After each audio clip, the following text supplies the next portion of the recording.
Welcome to the Break Free Real Estate Podcast. Hi, everyone. Today, David and I are going to be chatting about return on investment versus return on equity. So if you don't know the difference of these two, it is a great episode for you to listen to.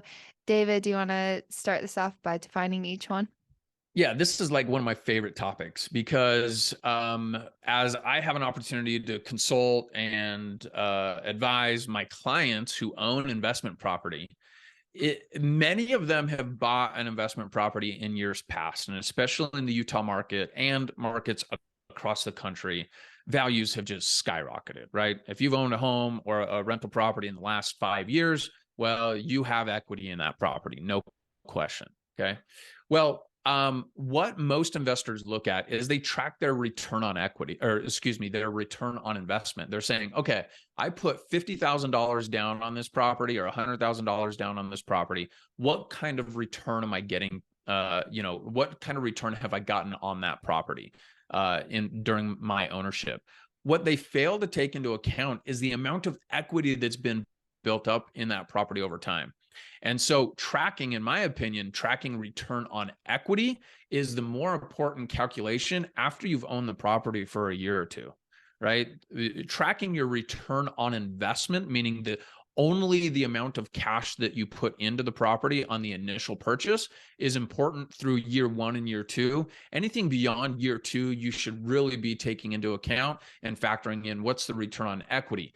Not just the money that you put into the property initially, but what's the total amount of equity that's tied up into the property, including your down payment and everything you put into it initially, plus the market appreciation that you've received over the last few years. When you take that into account, you may be surprised that your return on equity is a lot lower than it should be or could be if you were to maybe tap that equity through a refinance and reposition that equity into another property. But in my opinion, after year 2, you should be tracking return on equity versus return on initial investment.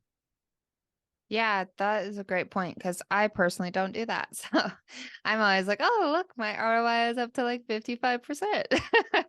It's really just an opportunity cost, right? That's what Yeah. you're analyzing is, all right, what's my opportunity to go and improve my return based upon the equity that I have tied up? Yeah. Yeah. And um, for layman terms, I refinanced a property.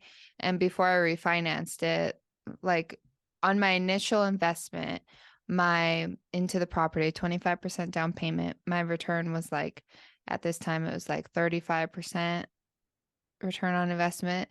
And then when I refinanced it, just my return on the investment I put in was like 400% or something crazy like that because I was able Yeah. to take out, and I think even more than that, because I was able to take out so much money. Um, so yeah, I think that's a great point.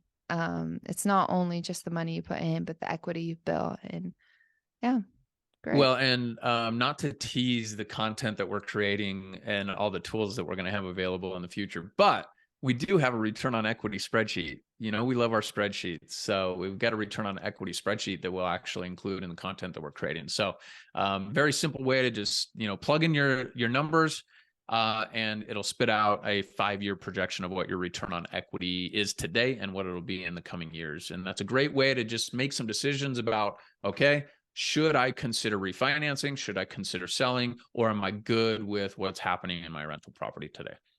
Yeah, awesome.